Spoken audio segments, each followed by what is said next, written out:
अंश BPSC classes में आप सभी का स्वागत है। अभी हम लोग सिंधु घाटी सभ्यता के बारे में पढ़ रहे हैं। आज सिंधु घाटी सभ्यता के सामाजिक जीवन के बारे में हम लोग कुछ जानकारी प्राप्त करेंगे। किसी भी समाज का या तो किसी भी सभ्यता का और संस्कृति को जानने के लिए उसके सामाजिक पहलू को देखना अति आवश्यक होता है। हमें यह देखना आवश्यक होता है कि उस सभ्यता और संस्कृति के सामाजिक विभाजन का आधार क्या था, अर्थात समाज बटा किस आधार पर था। वह जाति के आधार पर बटा था या वर्ग के आधार पर बटा था या किसी अन्य व्यवस्था के आधार पर बांटा गया था। फिर यह देखना आवश्यक है कि समाज का स्वरूप क्या था। इन सबों की जानकारी हमें उस काल की लेखनी से प्राप्त होती है, परंतु यह दुर्भाग्य है सिंधु घाटी सभ्यता का कि इतने विकसित होने के बाद उसके द्वारा व्यवहार में लाई जाने वाली जो लिपि है उसकी मान पढ़ाई नहीं हो पाई, जिसके कारण इसके बारे में पूरी जानकारी हमें प्राप्त नहीं है या तो प्राप्त करने में काफी बाधा उत्पन्न हो रही है। इसलिए सामाजिक जीवन के संबंध में कुछ भी प्रमाणिक तौर पर इतिहासकारों के द्वारा कोई भी बता पाना संभव नहीं हो पा रहा है, परंतु जो अवशेष हमें मिले हैं जैसे मूर्तियां, गहने, श्रृंगार, प्रसाधन, चांदी, हाथी के दांत इत्यादि, उससे उस समय के सामाजिक जीवन के विषय में इतिहासकारों ने काफी कुछ अनुमान लगाया है, जिसके आधार पर हम निम्न रूप से इसे देख सकते हैं या तो निम्न रूप से इसे देखा जा सकता है। तो हम लोग देखते हैं सिंधु घाटी सभ्यता का विभिन्न पहलुओं को। सिंधु घाटी सभ्यता के सामाजिक जीवन के बारे में हम लोग को जब पढ़ते हैं तो उसे हम विभिन्न रूपों में बांट करके पढ़ते हैं। पहला हम देखेंगे इसमें सिंधु घाटी सभ्यता के सामाजिक वर्ग को।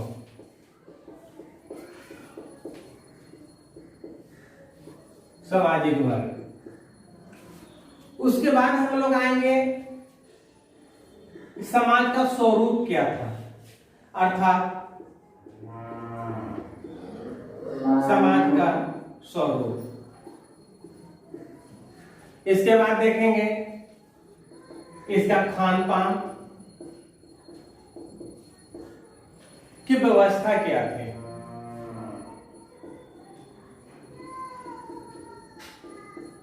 फिर हम लोग इसमें देखेंगे इसका पहनावा क्या था। आगे देखेंगे क्या ये लोग मनोरंजन करते थे, ये लोग क्या खेल कूद क्या करते थे, मनोरंजन क्या करते थे या मनोरंजन का साधन क्या था, यानी मनोरंजन को हम लोग देखेंगे। फिर इसमें क्या कुछ अतिरिक्त प्रगति हुई है,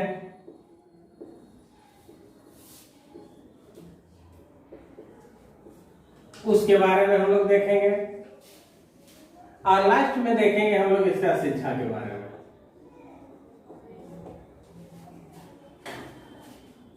एक समाज को देखने के लिए इन सब चीजों को देखना बहुत जरूरी हो जाता है, जिसे हम लोग एक एक कर करके और देखना स्टार्ट करते हैं।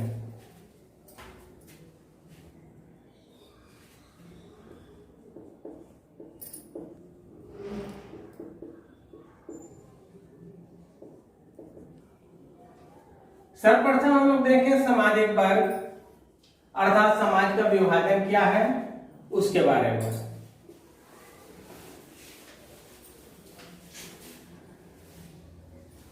सामाजिक वर्ग, उत्खनन से जो प्राप्त हमें भवन मिले हैं उसके अवशेष जो है वह करीब करीब जितने भी सिंधु घाटी सभ्यता के जो स्थल हैं सभी से बिल्कुल एक समान के मिले हैं। इसलिए यह कहना कि समाज का आधार वर्ण व्यवस्था पर आधारित था या जाति व्यवस्था पर, यह उचित नहीं होगा। अवशेषों से आर्थिक क्रियाकलाप का जो साक्ष्य मिलता है उसके आधार पर हम इसे बांट सकते हैं। तो हम देखेंगे ये समाज का जो आधार है यह हम आर्थिक आधार को मान करके चल सकते हैं। आर्थिक आधार, क्योंकि किसी भी सिंधु घाटी सभ्यता को सिर्फ धौलावीरा को छोड़ दिया जाए तो दो भागों में विभक्त मिला है। पहला है उसका पश्चिमी भाग,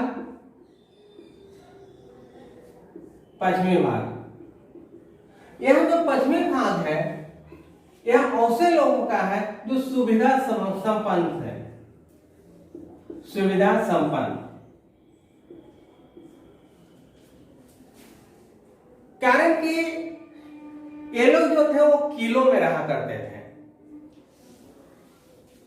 इतिहासकारों का मानना है कि यह जो पश्चिमी भाग है इसमें खास कर करके या विशेष रूप से दो तरह के लोग रहते थे।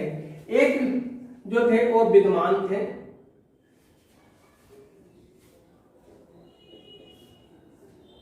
या इसको हम पुरोहित भी कह सकते हैं, पुरोहित वर्ग के थे। दूसरा कहते हैं कि योद्धा थे।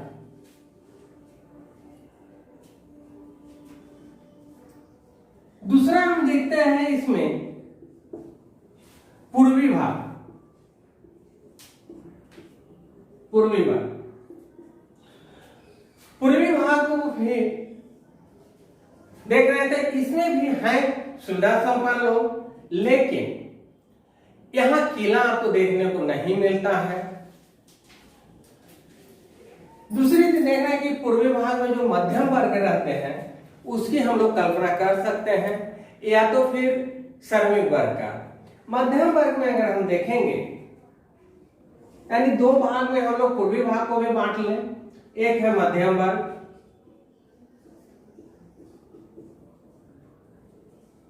इसमें जो मकान मिला है उसमें 3 या 4 कमरे मिले हैं। यह जो कमरे हैं वह सुविधा संपन्न है। सुविधा संपन्न करने का अर्थ है कि यहां घर में कुआं है। दूसरा चीज शौचालय की व्यवस्था है। तो हम यहां कह सकते हैं कि या तो रहता है व्यापारी वर्ग,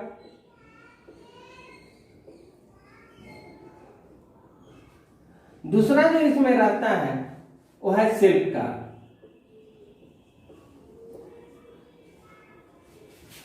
इसमें जो आगे हम देखते हैं जो छोटे मकान है, छोटे मकान, इस छोटे मकान में देख रहे हैं कि 1 कमरा है या 2 कमरा, 2 कमरा है। यह सुविधा विहीन है, सुविधा विहीन। इस आधार पे हम कह सकते हैं कि यहां जो लोग रहते थे वह श्रमिक वर्ग के लोग रहते हैं। जो छोटे मकान है वह 1 या 2 कमरे का बना हुआ है। इसके आधार पर हम कह सकते हैं कि यहां जो है वह जो रह रहे लोग वो सुविधा विहीन है। इसमें हम श्रमिक वर्ग को रखते हैं। सुविधा विहीन कहने का अर्थ इनके घर में कुआं नहीं मिला है, शौचालय नहीं मिला है, सुविधा विहीन है। इन लोगों को वह सुविधा नहीं प्राप्त हुआ है जो कि यहाँ के लोगों का है जो सुविधा संपन्न है। इसमें हम लोग श्रमिक वर्ग को रखते हैं।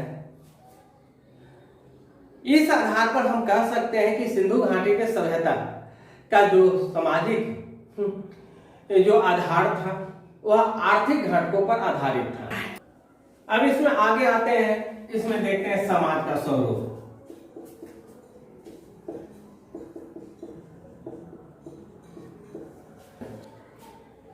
उत्खनन से हमें बहुत मात्रा में मृण मूर्तियां मिली हैं।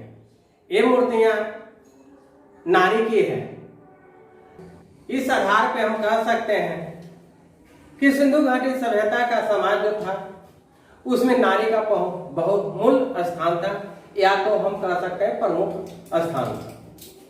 हड़प्पा से एक मृत मूर्ति मिली है जिसमें हमें यह भी दिखाया गया है कि नारी के गर्भ से पौधा निकल रहा है, जिसे जॉन मार्शल ने मातृ देवी का संज्ञा दी है। जॉन मार्शल ने कहे हैं मातृ देवी।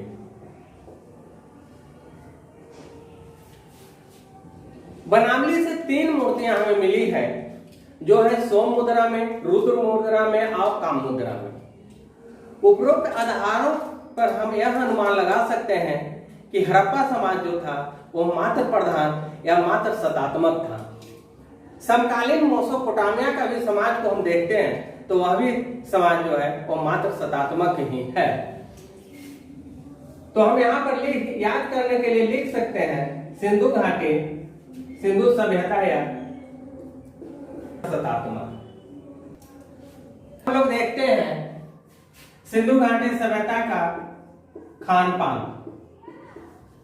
खान पान में हम लोग देखते हैं सिंधु घाटी के सभ्यता के लोग शाकाहारी और मांसाहारी दोनों तरह के भोजन करते थे। जहां रंगपुर, लोथल, इन 2 जगहों से हमें मिलता है गेहूं, जौ, चावल का प्रमाण। वहीं आलमगीरपुर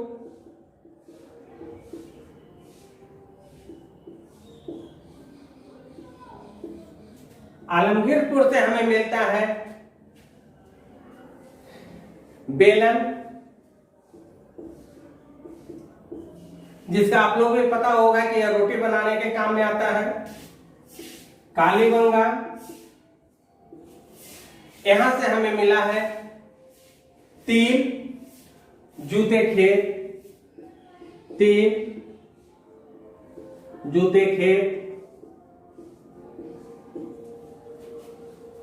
हड़प्पा, मोहनजोदड़ो और लोथल। हड़प्पा, मोहनजोदड़ो, लोथल, यहां से मिलता है अन्नागा। बताता है कि इस जगह पे आहारी भोजन की बात होती है, अर्थात हम कह सकते हैं कि यह प्रमाण हमें देता है कि यहाँ सिंधु घाटी के सभ्यता के लोग एक तरह तो शाकाहारी है। दूसरी ओर देखते हैं मुर्गा, बकरी, उसके साथ सुअर इत्यादि की अधजलील हड्डियां प्राप्त होती है, जो हमें यह बताता है कि यहाँ के लोग मांसाहार का भी प्रयोग करते थे। आगे हम लोग चलते हैं, इनका पहनावा का देखते हैं। पहनावा हड़प्पा काल में या तो वस्त्रों का उपलब्धता कम थी या फिर वस्त्रों का प्रयोग ही कम किया जाता था। स्त्री और पुरुषों के वस्त्र में कोई विशेष अंतर नहीं है।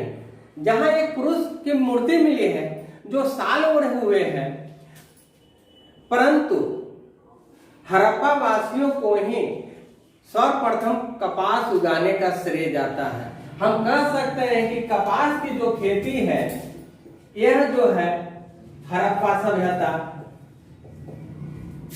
घाटी सभ्यता के लोगों की ही देन है। सिंधु घाटी सभ्यता के नाम पर ही यूनानियों ने कपास को वहां सिंडोम कह करके पुकारते थे। अब वस्त्र को हम जब देखते हैं तो वस्त्र को हम देखते हैं यहाँ 2 तरह के वस्त्र हैं। एक तो है वस्त्र सूती, दूसरा वस्त्र है ऊनी। जहां सूती वस्त्र का प्रयोग ये लोग सिले हुए कपड़े के रूप में करते थे।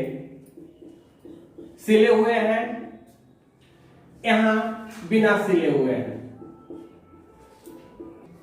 सिले हुए कपड़े की बात जो हम करते हैं, इसका परिमाण हमें मिलता है सुई का 7।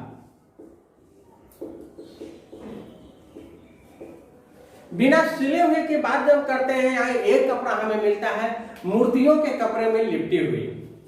जो एग्जामिनेशन की दृष्टि से अति महत्वपूर्ण है वो है कि रेशम के जो साथ है वह नहीं मिला है।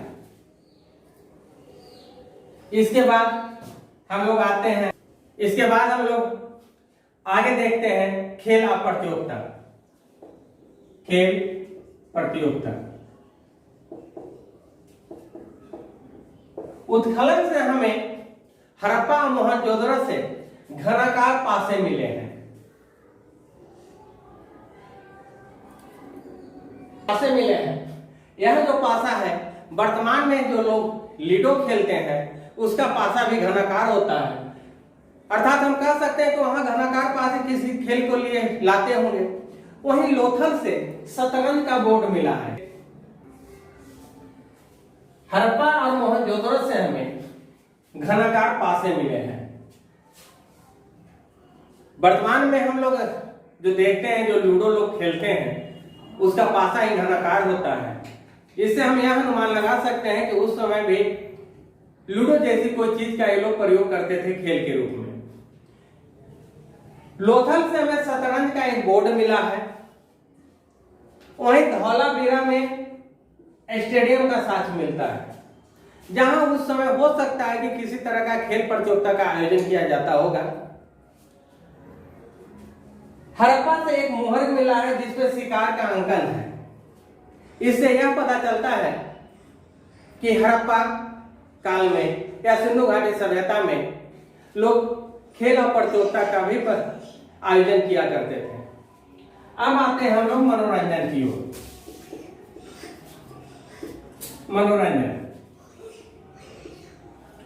मनोरंजन को जहां हम देखते हैं कि मोहनजोदड़ो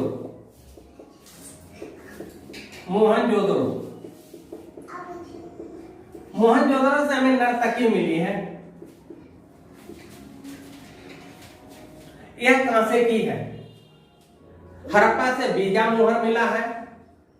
वहीं मोहनजोदड़ो से नटराज की मूर्ति मिली है। यहीं से नटराज की मूर्ति मिली है। यह हमें स्पष्ट पता चला कि ये लोग मनोरंजन का कार्य भी किया करते थे। उस समय सिंधु घाटी सभ्यता के लोग कहानियां और दंत कथाएं का भी प्रयोग किया करते थे। कारण है कि हड़प्पा से प्राप्त मिंट भांड का एक टुकड़ा हमें मिला है, जिसके ऊपर एक व्यक्ति के कंधे पर एक जाल है, उसमें 12 मछलियां एक कछुए को दिखाया गया है। वहीं लोथल से एक प्यासा कुआं और चलाक लोमड़ी का वाले मिंट भांड के टुकड़े मिले। अब हम देखते हैं सिंधु घाटी सभ्यता के लोग क्या कुछ अतिरिक्त प्रगति भी किए थे। तो हम बोलेंगे हाँ, क्योंकि सिंधु घाटी सभ्यता में हड़प्पा से प्रसाधन, मंजूषा, सोने के हार, कंगन, काजल इत्यादि के हमें साक्ष्य प्राप्त हुए हैं, जो यह पता चलता है कि उस समय की स्त्रियां इन सभी का प्रयोग करती थी। वहीं मोहनजोदड़ो से चांदी की चूड़ी और काजल हमें मिलता है। लोथल से जहां हमें कंघा और शीशा, वहीं चांदुरो से हमें मनके बनाने के कारखाने और लिपस्टिक के प्रमाण मिले। मेहरगढ़ से हमें एक मांग भरी मूर्तियों का साक्ष्य मिला है। इसके अतिरिक्त सौंदर्य प्रसाधन के साक्ष्य भी प्राप्त हुए हैं, जिसके आधार पर यह कहना अनुचित नहीं होगा कि हड़प्पावासी जो महिला थी वह आधुनिक महिलाओं की तरह या आधुनिक महिलाओं की भांति ही प्रगतिशील थे। इसके बाद हम लोग आते हैं इसका शिक्षा। सिंधु घाटी सभ्यता को अगर हम देखते हैं या हड़प्पाई समाज को हम लोग देखते हैं तो इसका बौद्धिक पद बहुत ही उज्जवल है। यह सभ्यता एक बौद्धिक समाज का प्रतिनिधित्व करती है। इनके पास एक पूर्ण विकसित लिपि थी। हमें सर्वप्रथम 1853 ईस्वी में कर्निघन के द्वारा प्राप्त किया गया था। 1923 ईस्वी तक यह लिपि प्रकाश में है। यह अफसोस की बात ही है कि उस समय जो लिपि का प्रयोग सिंधु घाटी सभ्यता के लोग जो कर रहे हैं उसको अभी तक मान पढ़ाई नहीं हो पाई है, जिसके कारण हम लोग यह नहीं कह सकते हैं कि उस समय का समाज कैसा था। लेकिन इतना तो अवश्य कहा जा सकता है कि सिंधु घाटी सभ्यता का समाज काफी ही उत्कृष्ट था, उज्जवल था, जो आगे के दिनों में हमें अन्य सभ्यता में देखने को मिलता है। इस तरह से आज सिंधु घाटी सभ्यता का सामाजिक पक्ष को खत्म करता हूँ। उम्मीद है कि आप लोगों को मेरा ये वीडियो पसंद आया होगा, इसलिए लाइक करना, शेयर करना, कमेंट करना ना भूलेंगे। और जो हमारे चैनल पे नए आए हैं वह कृपया सब्सक्राइब कर लेंगे और घंटी को बजा लेंगे, जिसके कारण से मेरा कोई भी नोटिफिकेशन हो वह सर्वप्रथम आपके पास है। अगले वीडियो में मैं सिंधु घाटी सभ्यता के आर्थिक जीवन के बारे में कुछ चर्चा करूंगा।